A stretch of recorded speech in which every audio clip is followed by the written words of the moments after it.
Vamos a orar. Señor, muchas gracias por tu palabra. Es verdad que lo decimos mucho, pero es que es la verdad, Señor. Es que sin tu palabra estaríamos muy perdidos. Y gracias porque tú has querido que los libros que tengamos en la Biblia sean los que tú has querido. Y te pido que nos enseñes y, como siempre, Señor, que esta hora sirva para darnos más hambre de tu palabra, más deseo de estudiarla y de conocerte más. Y te pido esto en el nombre de Jesús. Amén. Muy bien. Sí funciona, ¿verdad, Caleb? Se me oye bien. Vale, pues continuamos con nuestros estudios de los libros de la Biblia. Ya casi estamos terminando, queda súper poco. Me parece que queda este domingo y 2 más o algo así. Y ya terminamos todos los libros de la Biblia y el año que viene empezaremos con otro tema diferente. Hoy nos toca Primera de Juan. No sé si alguno de vosotros ha tenido la oportunidad de leerlo a lo largo de la semana. Como siempre, os recomiendo que leáis los libros que vamos a estudiar. Si lo hubieseis hecho, pues no sé cuánto tiempo hemos estado, como 1 año y medio, 2 años, habríais podido leer toda la Biblia solo haciendo esto. Así que, aparte de vuestro tiempo devocional y todo eso, así que habría sido muy chulo. Y siempre a la hora de estudiar un libro, el haberlo leído un poquito antes, ayuda muchísimo a conocerlo más, a tener también alguna cosa que decir, algo que hayas leído que te haya resultado interesante, que seguro que lo hemos leído todos, Primera de Juan, pero si lo has leído hace 1 año, o hace 2 o hace 3 meses, pues a lo mejor ya de muchas cosas no te acuerdas. Se tarda nada. Son 5 capítulos, Primera de Juan, ¿vale? Así que, bueno, la semana que viene toca segunda, tercera de Juan y me parece que Judas. Así que si queréis leerlo y tenerlo revisado para la semana que viene, pues mira. Así que vamos a ver un poquito del contexto de Primera de Juan. En primer lugar, ¿quién lo escribió? Bueno, pues esta carta se supone que la escribió Juan, pero no se sabe a ciencia cierta. ¿Por qué? Porque no lo dice la carta. Si leéis la carta, en ningún momento dice yo, Juan, apóstol de Jesucristo. No lo dice. Ni siquiera en segunda y tercera. En segunda y tercera él se menciona a sí mismo como el anciano, pero no se sabe quién la escribió por la misma carta, ¿vale? Ahora, tenemos varias evidencias para saber quién escribió esta carta. Y es que los mismos discípulos de Juan escriben hablando tanto del Evangelio de Juan como de la carta de Primera de Juan, escrita por Juan el apóstol, ¿vale? El amado por Jesús. Y le mencionan como aquel que se recostaba sobre el pecho del Señor, etc. Si os acordáis, en el Evangelio de Juan aparece esa referencia, que él era más amado, no sabemos si era más amado, Dios de una manera nos ama a todos, ¿no? Pero era más cercano físicamente. Tú sabes que seguramente tienes amistades con la que te das un abrazo, con la que rápidamente te apetece, si estás triste, quedarte un rato así más acurrucado, más abrazado, y otras personas que igual son igual de amigos, pero solamente, ¿qué tal, tío? ¿Cómo estás? Y chocas la mano y ya está, y no pasa nada, ¿vale? Raulito, por ejemplo, no le gusta que le den abrazos ni nada, así que os recomiendo a todos que se los deis. El caso es que parece ser que Juan, el apóstol de Jesús, era muy cercano a él. Dice la tradición que es que cuando Jesús estaba predicando, cuando él estaba haciendo su ministerio, el apóstol Juan era muy joven. No sabemos qué edad tenía, pero era muy joven, posiblemente el más joven con diferencia de todos los apóstoles. Y eso quizá es lo que produjo que hubiese esa cercanía. Cuando tú conoces a alguien desde chiquitito, desde más joven, tienes un cariño especial por esa persona y a lo mejor a la hora de darle un abrazo, si estás acostumbrado a darle un abrazo o lo que sea desde que es pequeño, pues a lo mejor ese cariño continúa en el tiempo, ¿vale? Así que parece ser que esta era la razón, pero bueno, el caso es que se utilizan palabras muy similares en Primera de Juan y en el Evangelio de Juan. En ambos casos, como digo, no se sabe, en el mismo texto no está escrito quién lo hizo, quién escribió, ¿vale? Por ejemplo, la palabra verbo se utiliza tanto en Primera de Juan como en el Evangelio de Juan. Así que, bueno, y la manera de escribir y todo parece ser que es la misma. Y, como digo, lo más importante, discípulos discípulos del apóstol Juan, en el siglo II, escriben que los dos fueron escritos por Juan el apóstol, ¿vale? ¿Cuándo lo escribió? Se cree que este libro, que Primera de Juan, fue escrito entre el año 85 y 95. Pero si os acordáis un poco de cuando estudiamos Apocalipsis, la historia de Juan el apóstol es bastante peculiar. Incluso, si os acordáis, había leyendas que rondaban alrededor del apóstol Juan que la gente en su época decía, ¿vale? Simplemente para resumíroslo, se supone, según un historiador romano del siglo II, que Juan es llevado a Roma y le intentan matar, metiéndole en un bol de aceite hirviendo. Pero no se muere, ni siquiera le pasa nada. Entonces, el emperador de aquella época, en lugar de intentar matarle de otra manera, eso causa tal revuelo en Roma que este hombre no se muere, que le llevan prisionero a una isla en Patmos, que es una isla de trabajos forzados por el Imperio Romano. Estamos hablando de que este señor posiblemente tenía 90 y pico años en este momento, cuando esto está pasando. Así que estamos hablando de un abuelito. ¿Alguien tiene 90 años? ¿Conocéis a alguien con 90 años?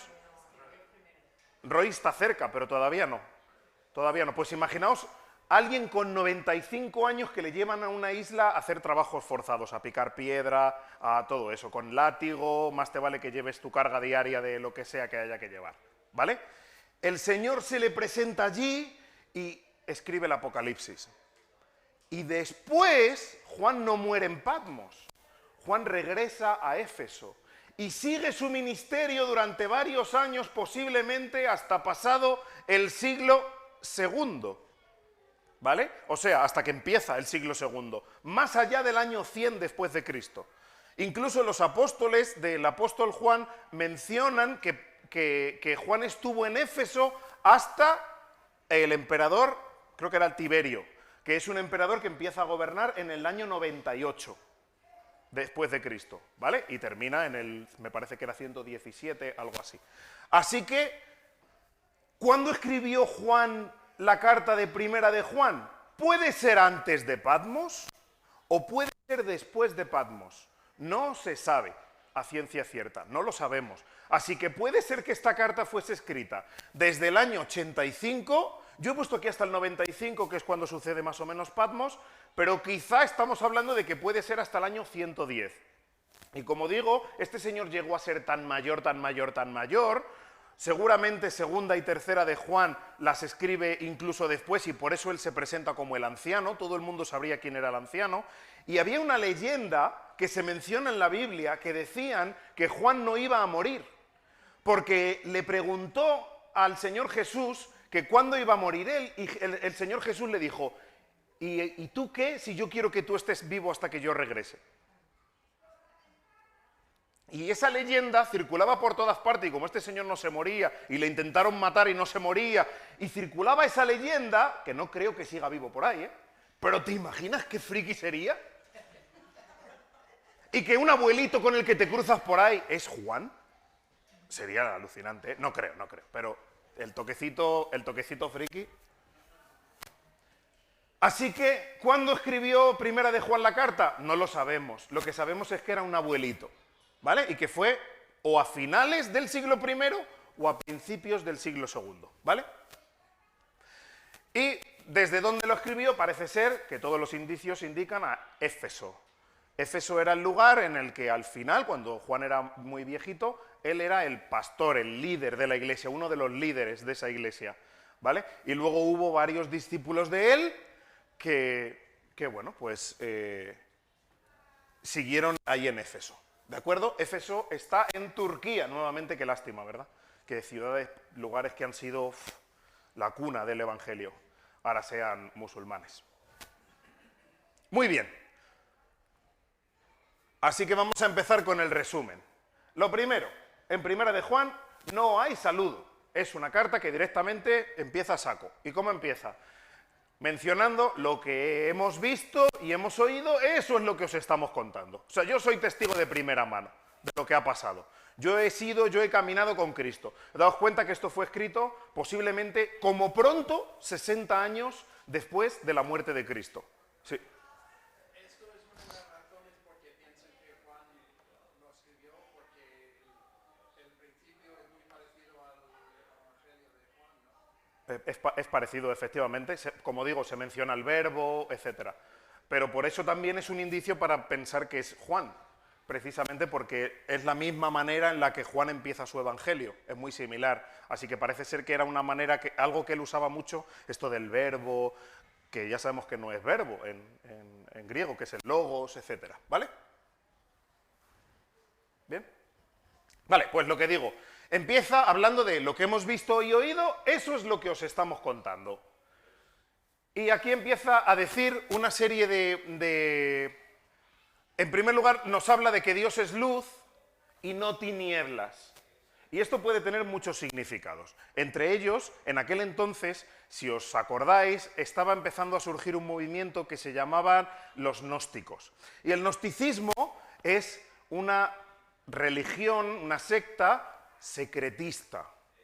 Hoy en día existen muchas sectas secretistas, ¿vale? Hablamos de masones, Illuminatis, todo este tipo de cosas, incluso los testigos de Jehová, a partir de cierto nivel, lo que es el esclavo fiel y discreto, si conocéis un poquito de los testigos de Jehová, ahí ya hay un misticismo, una cosa un poco extraña que no se sabe, los mormones, hay un punto en el que ya no puedes entrar, hay un templo al que no puede entrar nadie, solamente X personas muy específicas, o sea, a partir de cierto momento hay algo mistérico, hay algo de misterio, y Dios es misterioso. Dios ha dejado mensajes ocultos en la Biblia, Dios tiene secretos que hay que conseguir descifrar a través de rituales, a través de hacer ciertas cosas mágicas.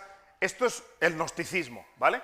Pero aquí dice que no, Juan dice que no. No, es que no tenemos un Dios de tinieblas, no tenemos un Dios de misterios que ha querido esconder secretos en lugares. Tenemos un Dios de luz, un Dios que quiere revelar todo lo que es, el 100% de lo que es. ¿Cuál es el problema? Que Dios es tan grande, tan profundo, tan inmenso, tan inescrutable, que aunque Él se revele 100% a nosotros todo, no le podemos entender. Hay muchas partes que no podemos entender. Oh, inescrutables grandezas y profundidades de Dios. No podemos saber todo, el 100%. Ni siquiera en toda la eternidad aprenderemos a conocer al Señor al 100%. Pero podemos saber que Él quiere revelarse. Él es luz, Él desea estar a la vista y que nosotros le conozcamos, aunque no tenemos la capacidad para hacerlo 100%. Y empieza el tema principal de Primera de Juan. Primera de Juan va de muchas cosas, una de ellas es la lucha contra el gnosticismo. Pero el tema principal de Primera de Juan es ¿cómo puedo saber si soy verdadero creyente o no lo soy? Este es el principal tema de Primera de Juan. ¿Cómo puedo saber si soy verdadero creyente o no? Y aquí tenemos que entender una cosa, porque tristemente en nuestro siglo XXI el Evangelio se ha corrompido tanto que tenemos pensamientos muy erróneos de lo que es ser salvo. Hay quien dice que si tú en un momento determinado has hecho una oración y la has hecho con sinceridad, da igual lo que luego vivas, da igual quién seas, da igual lo que hagas, eres salvo y además para siempre, porque la salvación no se pierde, así que da igual lo que tú hagas, vas a vivir y tranquilamente. No. A lo largo de toda la Biblia, empezando por el Señor Jesús hasta el final, siempre nos están animando todos los apóstoles, todos los escritores de la Biblia a que nos examinemos. Pero no solo una vez, sino que nos examinemos constantemente, constantemente. Y Primera de Juan es una carta en la que, como creyentes, hay varias pruebas en las que tenemos que estar constantemente examinándonos. Y que da igual el momento de tu vida creyente en el que te examines, tienes que pasar este examen. Esto no significa que tenemos que ser perfectos. Vamos a ver cuáles son algunas de estas cosas que aparecen en la Biblia. Pero significa que como seres humanos tenemos la tremenda capacidad y facilidad para autoengañarnos. Y que hay mucha gente que en un momento determinado coge el Evangelio con alegría, con ilusión, con muchísimo ánimo, y cuando llegan los problemas, como dice la parábola del sembrador, se hunden. O cuando le van las cosas mejor, que a veces alguien va al Evangelio cuando le va todo mal y consigue trabajo y no sé qué, y nunca más vuelve a querer saber nada de Dios. Así que, como creyentes, tenemos que estar examinando nuestras vidas todo el tiempo, y siempre mirando, Señor, estoy caminando correctamente, estoy haciendo esto, estoy cumpliendo estos requisitos. ¿Podemos saber si somos salvos? Sí. ¿Podemos tener la certeza de la salvación? Sí. Y la salvación no se pierde. El problema es que tenemos un problema tan grande de autoengaño en nosotros mismos que tenemos que estar permanentemente examinándonos, porque es posible que cuando yo creo que soy salvo, en realidad no lo he sido nunca. La salvación es algo que sucede una vez y que te cambia para siempre. Si ese cambio no ha sucedido, es que no ha pasado. La Biblia dice que si alguno está en Cristo, es una nueva criatura. Si yo soy un cerdo y me convierto en una persona, en un ser humano, está claro que algo ha pasado en mi vida, he cambiado. Pero si algunos días soy un cerdo y algunas veces me pongo traje y corbata, pero sigo siendo un cerdo, es que no he cambiado. Es que sigo siendo el mismo. Por tanto, Primera de Juan es una serie de pruebas en las que tenemos que pasar un examen habitualmente en nuestras vidas para saber si de verdad esto que creo ha sucedido en mi vida. Y si empezamos a notar que hay cosas en las que estamos fracasando, es para ir delante del Señor y decir, Señor, examíname. Quiero saberlo. Me estoy dando cuenta que hay cosas que no están bien en mi vida. Y yo quiero estar caminando contigo. Muéstrame tu verdad. Y es una cosa muy seria. La salvación no se pierde, pero es muy posible que nos estemos engañando. Es tan posible que Jesús mismo da una parábola sobre las 10 vírgenes diciendo que la mitad de ellas pensaban que estaban preparadas para recibir al esposo y no lo estaban, porque no tenían aceite en sus lámparas. Mucho cuidado con eso, porque si eso es así, la mitad de los que estamos aquí no estamos listos. Mucho cuidado. Así que es un tema fundamental en las Escrituras y quiero que lo tengamos con esa urgencia en nuestros corazones. Que lo veamos así, que el Espíritu Santo nos ayude a lo largo de esta carta y de nuestra vida en Cristo. Examínate constantemente. Examínate, David Pozo, constantemente. Y aquí está lo primero. Un creyente no anda en tinieblas, anda en luz. Un creyente no es alguien que cuando los demás no le están viendo, está haciendo secretos, está maquinando en lo secreto, está tratando de conseguir cosas en lo oculto, está hablando con gente que nadie quiere que sepan que está hablando con él, o con una chica, con un chico, o no necesariamente eso, o con malas compañías y está tratando de hacer algún negocio, pero que nadie quiere que se sepa. Los creyentes no andamos en tinieblas. Los creyentes abrimos las ventanas de nuestra casa y oramos y nos ponemos allí delante de todo el mundo. Un creyente tiene que ser un espectáculo para la gente. Un creyente tiene que ser sincero. Lo mismo por fuera que por dentro. Un creyente tiene que ser honrado. Que todo lo que yo hago en secreto lo pueda saber cualquier miembro de la iglesia, aunque sea un fracaso. Pero así debe ser nuestra vida. Por supuesto, como creyentes podemos tener momentos de tinieblas. Por supuesto. Pero si tú me sigues constantemente todo el día con una cámara de vídeo y grabas, vas a ver tinieblas, muchas. Pero alguien que viese ese vídeo tendría que decir, ciertamente David quiere vivir en luz. Ciertamente quiere vivir en luz. Es verdad, a veces tiene tinieblas, pero quiere vivir de una manera diferente.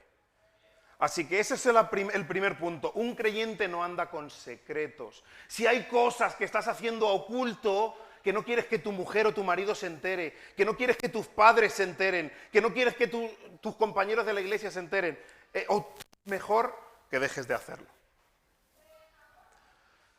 Los creyentes, ¿pecamos o no? Pecamos. Y dice este pasaje que si alguno dice que no peca, está llamando mentiroso a Dios. Pecamos. Y mucho. Un creyente no es mejor que un no creyente. Incluso la Biblia dice que no somos mejores, que de lo necio escogió Dios. Si tú y yo estamos en Cristo es porque somos los necios. Pero un creyente confiesa su pecado. Pecamos, pero confesamos nuestro pecado.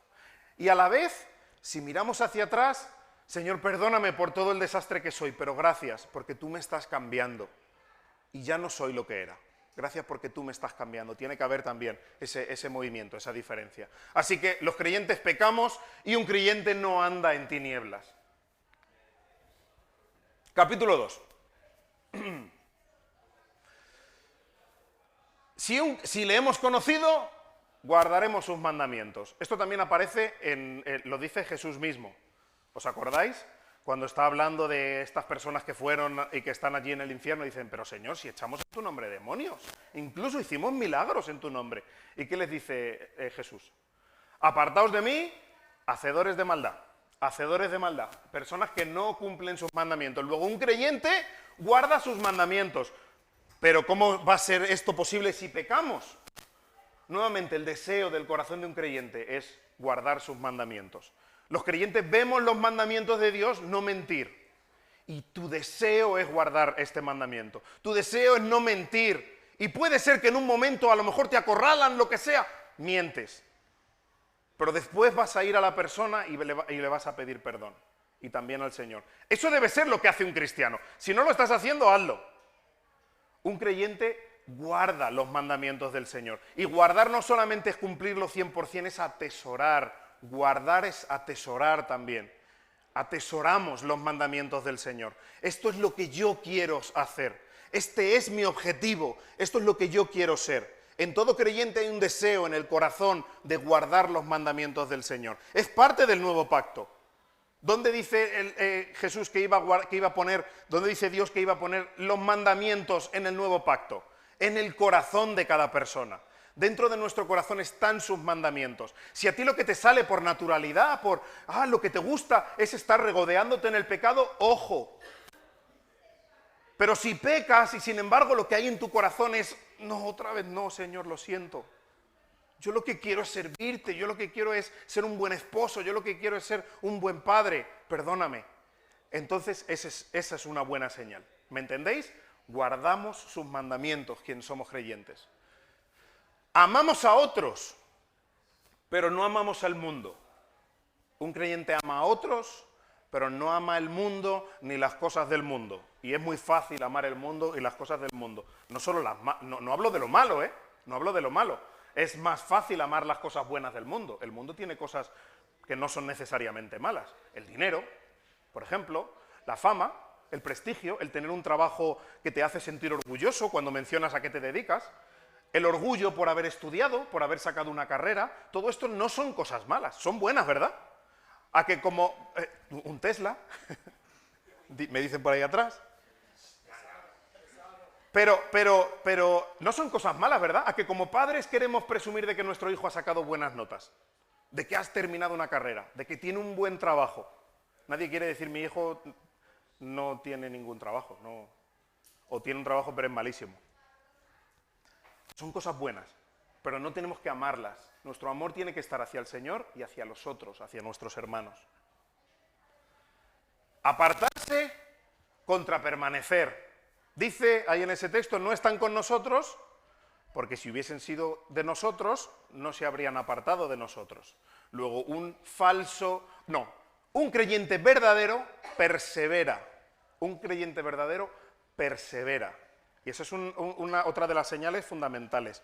Un creyente verdadero persevera. ¿Alguna vez te has enfadado tanto con Dios que le has dicho, déjame en paz? Yo sí. Y me ha durado 5 minutos. No, perdón, no me dejes. Pero sí, yo algunas veces me enfado mucho con Dios. Él tiene toda la razón, ¿eh? Lo que pasa es que yo soy muy peleonero. Pero un creyente verdadero no se aparta. Un creyente verdadero puede discutir con Dios. Un creyente verdadero puede enfadarse por una circunstancia, algo que te ha pasado, la pérdida de un familiar, se muere un hijo. ¿Por qué?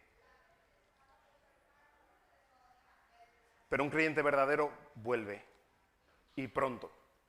Un creyente verdadero no puede estar 5 años apartado del Señor. No tiene sentido. Tu vida tendría sentido sin Cristo 5 años, ignorándole por completo. Yo no podría. Puedo estar enfadado, me puede pasar lo que sea, pero es que al final es la razón de mi vida. Es que sin Cristo no sería nada. Es que cualquier experiencia, cualquier cosa que sucede, sin Cristo no tiene ningún sentido. Alguien que es capaz de vivir sin Cristo durante 5 años, ignorándole, pasando de Él completamente. No quiero saber nada de ti en mi vida. No. Eso es una nueva criatura. Ha pasado de muerte a vida. Ha dejado de ser un cerdo y ahora es una persona. No. Por tanto, un creyente verdadero permanece. La Biblia dice, y lo hemos visto además también en Primera de Pedro, que el Espíritu Santo, que Dios mismo se encarga de una manera muy especial para que el creyente persevere.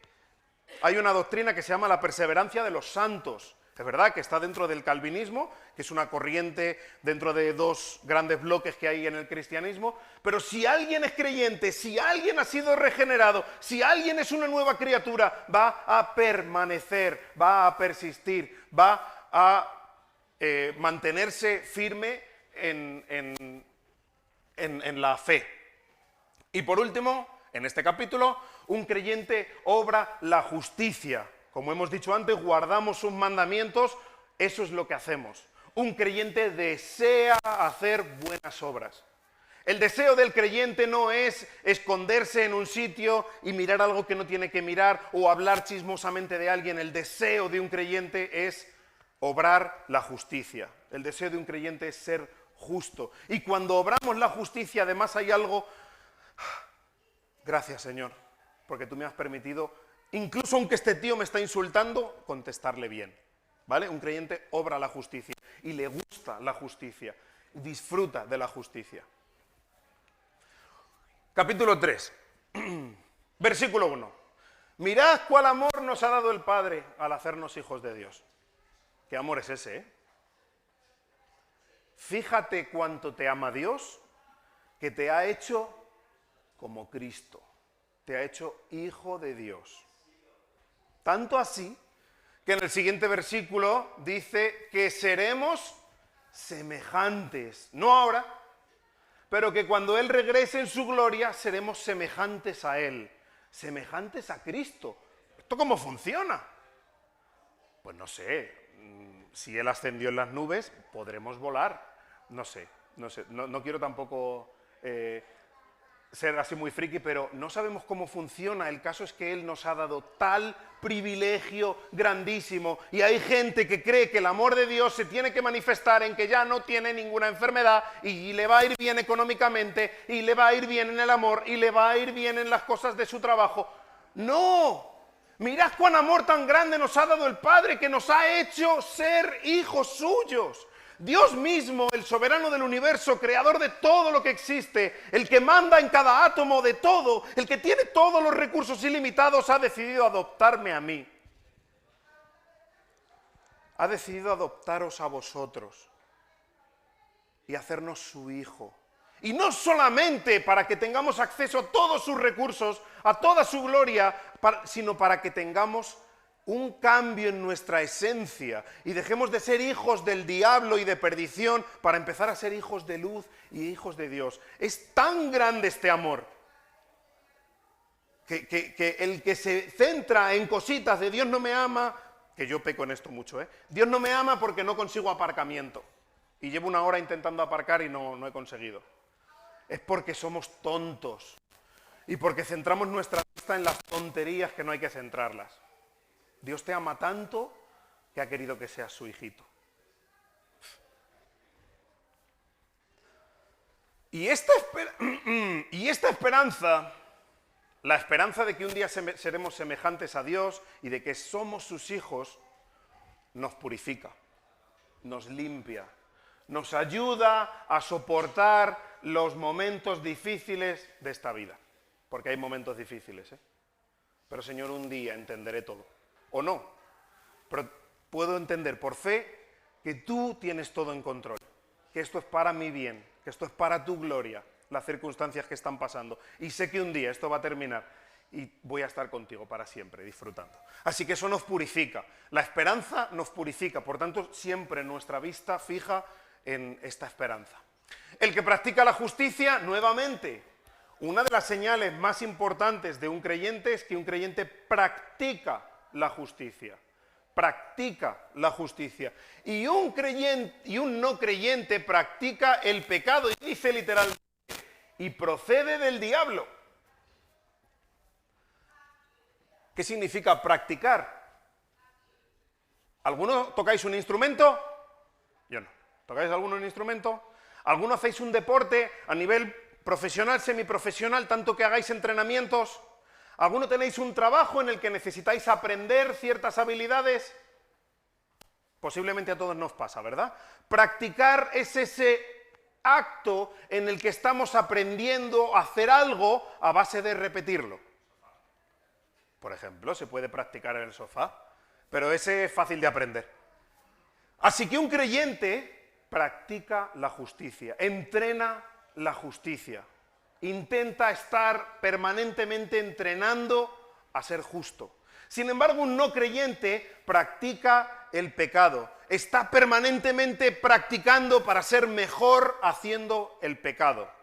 Está permanentemente practicando. Por tanto, si tú practicas la justicia, es una buena señal.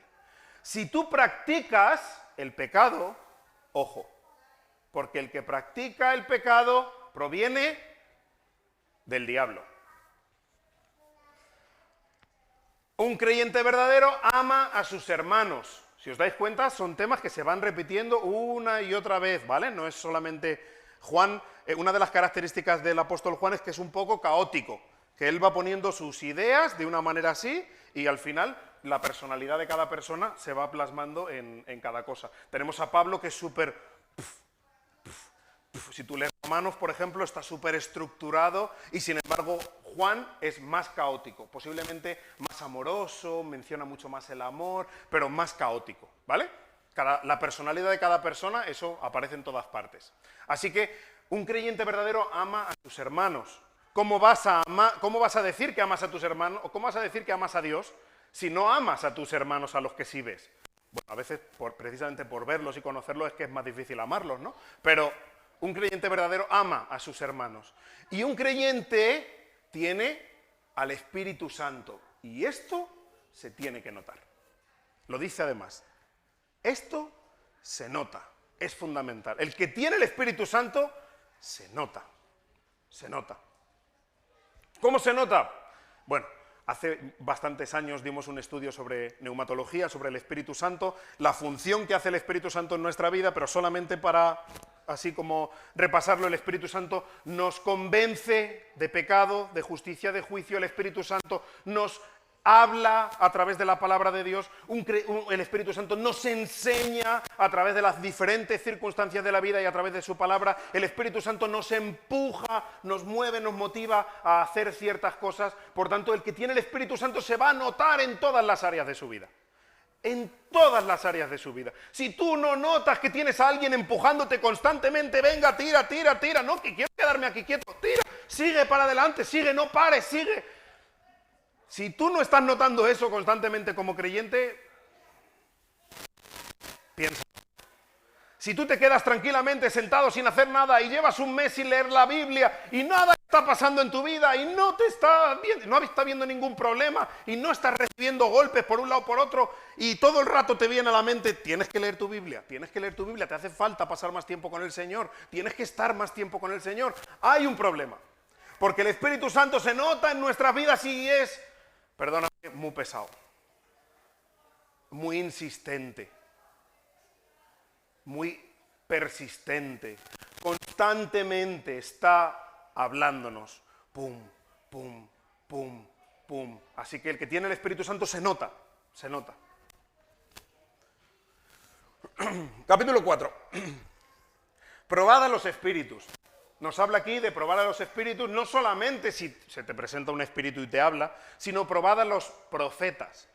¿Os han dado alguna vez una profecía? Yo lo he dicho muchas veces, si yo fuese por las profecías que me han dado, yo tendría un harem.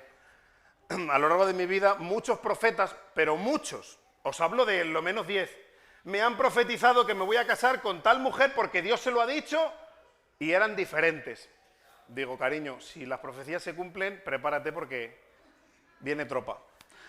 Así que probad a los espíritus. Ni todo el que dice ser profeta es profeta. Yo no voy a decir que no exista ningún profeta. Yo no estoy diciendo eso. Es un tema en el que no me voy a meter. Pero sí te puedo decir que la inmensa mayoría de la gente que dice que es profeta se lo está inventando todo. Y si te dice algo con lo que estás luchando, mira a ver si es algo con lo que cualquier persona de tu edad está luchando. Porque yo te puedo decir que cualquier joven, da igual cual sea, está luchando con las mismas 3 o 4 cosas. Con las mismas. Todos. Da igual el que sea. Y no soy profeta. ¿Vale? Por tanto, es muy fácil decir ciertas cosas. Probemos a los espíritus. Que no todo el que te diga venir de Dios no necesariamente viene de Dios, ¿vale? Por tanto, cuando te dicen algo hay que probarlo. Yo una cosa que hago cuando me llega un profeta, que lo he hecho 2 o 3 veces, es decirle, espérate, lo voy a escribir, lo que tú me estás diciendo. Y si se cumple lo que dices, es buena señal, vamos a continuar por este camino. Pero si no se cumple lo que dices, voy a ir donde tus líderes y les voy a decir, con este papel en la mano, que eres un falso profeta. ¿Estás de acuerdo? Y me ha pasado varias veces. Pasó una vez en esta iglesia incluso. Así que probemos a los espíritus, ¿vale? Siguiente. El que no ama no conoce a Dios. El que no ama no conoce a Dios. Nuevamente, amor. Una de las señales de ser creyente es el amor. Es que te importan los otros hermanos. Es que deseas pasar tiempo con ellos. Es verdad. No somos igual de compatibles con unas personas que con otras. Es cierto, por nuestros gustos, por nuestras aficiones, por lo que sea. Pero eso no quita que me encante pasar tiempo con mis hermanos, que queramos pasar tiempo con nuestros hermanos, ¿vale? Por tanto, el que ama, conoce. El que no ama, no conoce a Dios. Y ya sabéis que conocer, pues, es más profundo solamente que sí, yo sé que hay un Dios por ahí. No. Vemos a Dios en el amor de nuestros hermanos. Cuando otros están amándonos, estamos viendo a Dios en el amor de otros. ¿Esto puedo encenderlo, el ventilador?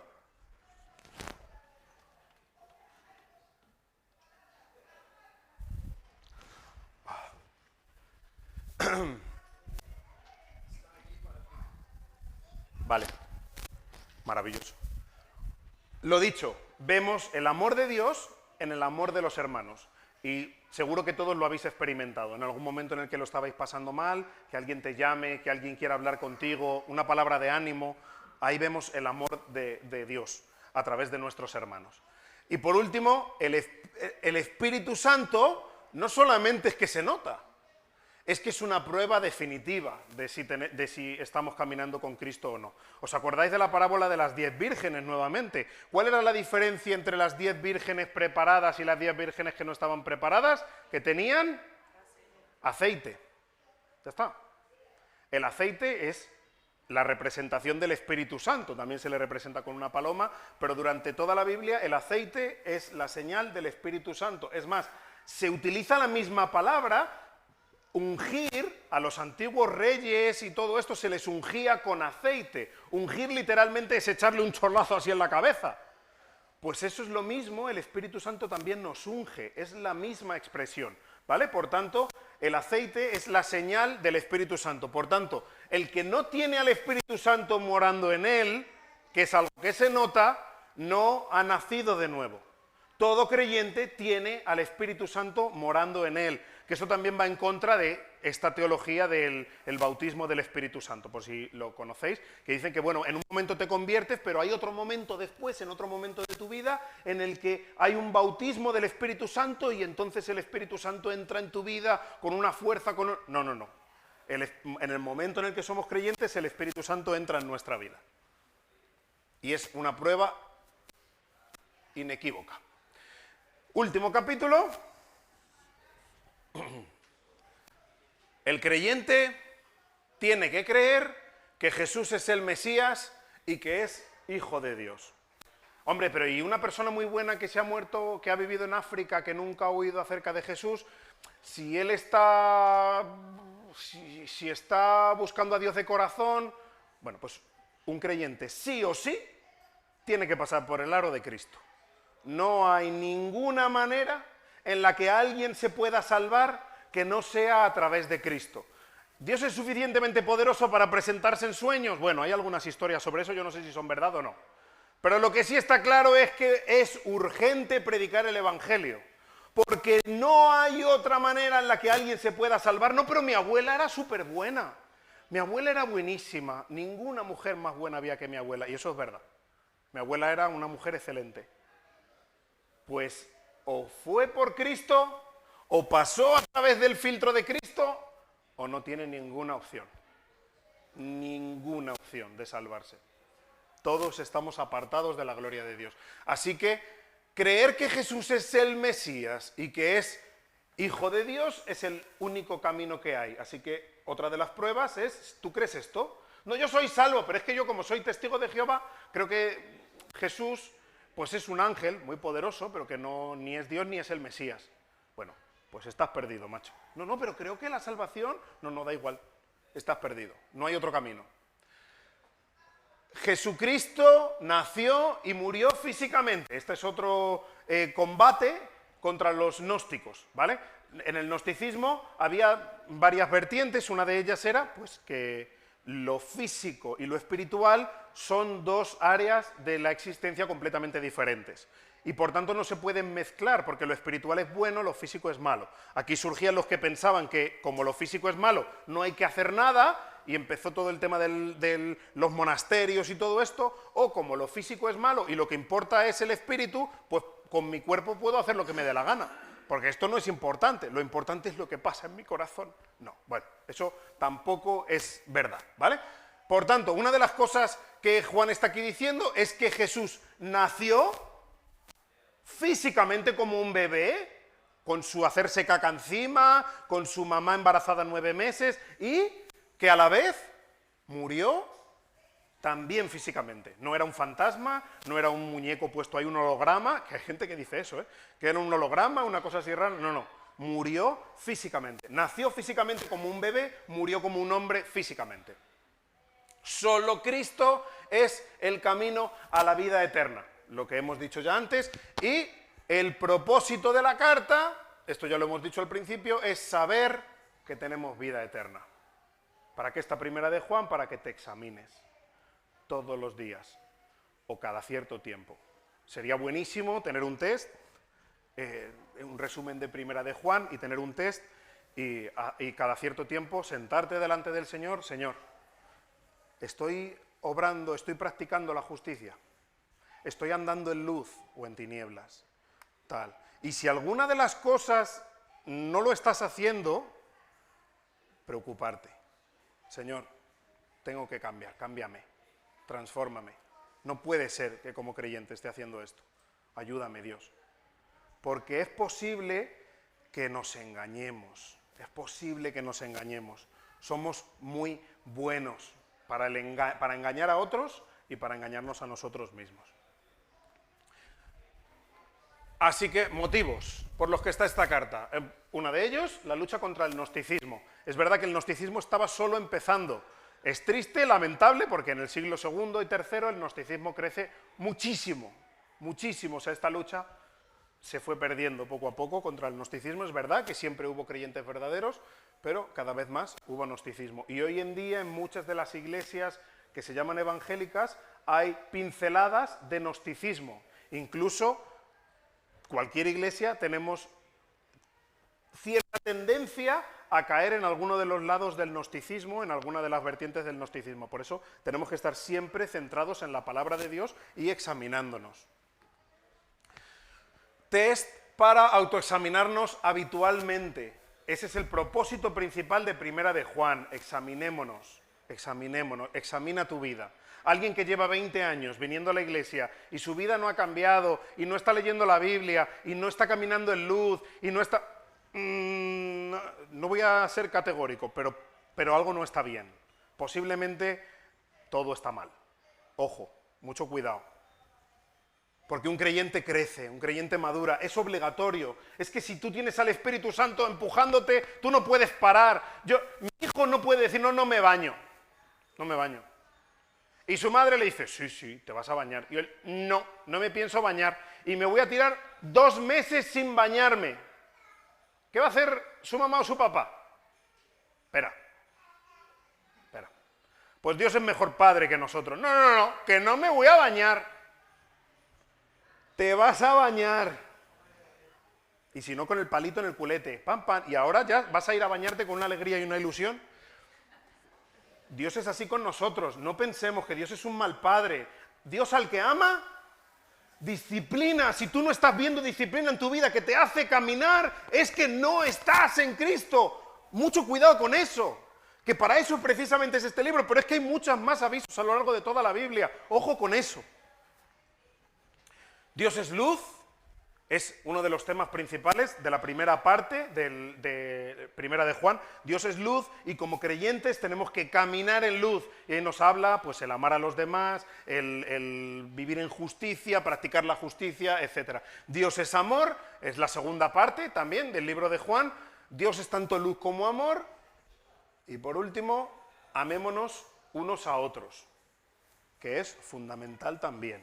Y como ya dijimos en Primera de Pedro, además es un entrenamiento, porque es que vamos a pasar juntos toda la eternidad. Yo no sé si vamos a ser vecinos o si Dios va...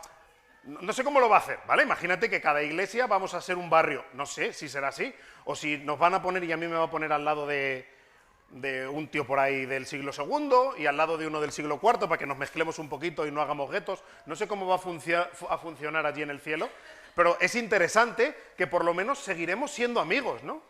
¡Hombre! ¿Cómo estás? Venga, ven a mi casa que te invito a una barbacoa. No digo que allí vaya a haber animales que se maten, pero supongo que Dios hará la carne ya en filetes. Pero el caso es que tenemos que empezar a amarnos ya, porque es que vais a tener que aguantarme por toda la eternidad. Entonces, empezad a amarme ya, aunque a veces cueste un poquito. Raulito, sobre todo cuando te doy un abrazo, cuesta, pero hay que empezar ya. Bueno, a Raulito también cuesta amarle. O sea, hay que ir practicando. Hay que ir practicando. Así que, no sé si queréis decir algo. ¿Queréis decir algo? ¿Sí?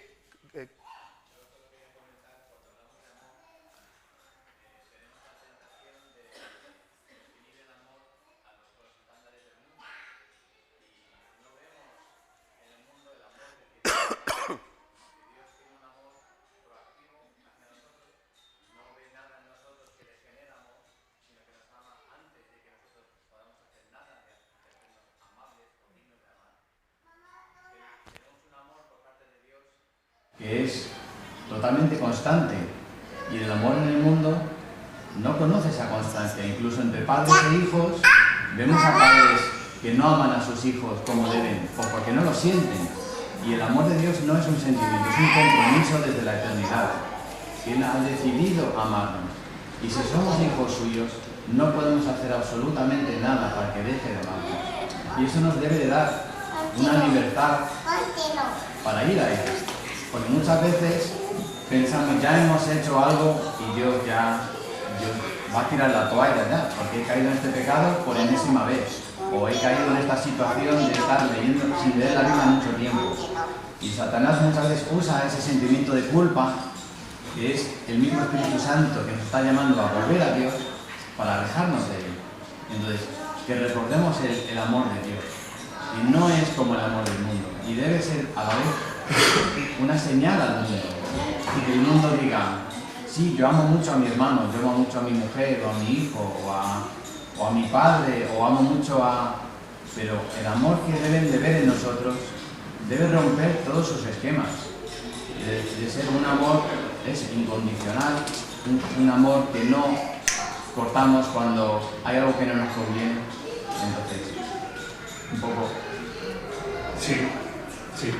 Es un amor ágape, un amor que da igual lo que el otro nos haga, que seguimos amando. ¿Algo más? Vamos a orar.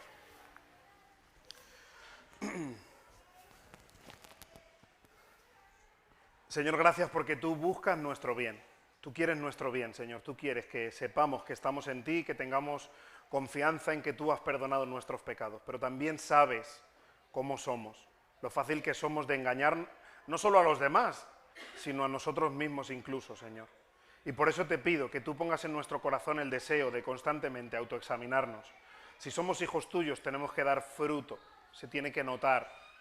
Si tenemos a tu Espíritu Santo, se tiene que notar. Ayúdanos, Señor, a no vivir engañados, pensando que puedo venir a la iglesia todos los domingos durante no sé cuántos años y que nada haya pasado en mi vida, que no haya cambiado nada, simplemente que ahora tengo nuevos amigos y algo que hacer los domingos. Pon en nuestro corazón esta realidad, Señor. No queremos ser una iglesia que crece y que seamos aquí 500 personas, pero la mitad muertas. Queremos que estemos aquí tus hijos, Señor. Si hay alguien aquí, Dios, que no te conoce, machácale hasta que te conozca, hasta que caiga de rodillas a tus pies. Te pido, Señor, que no se pierda nadie de los que estamos aquí. Que si cualquiera de los que estamos aquí estamos viviendo en una mentira, que tú nos lo muestres. Enséñanos a conocerte más. Queremos que cada uno de los miembros de esta iglesia sea un creyente verdadero, que esté caminando en ti, que sea luz donde tú le pongas, Señor. Y te pido que nos ayudes a vivir como tú quieres que vivamos, Señor, para darte a ti la gloria. Y que nos ayudes a amar a nuestros hermanos también. Y te pido esto en el nombre de Jesús. Amén.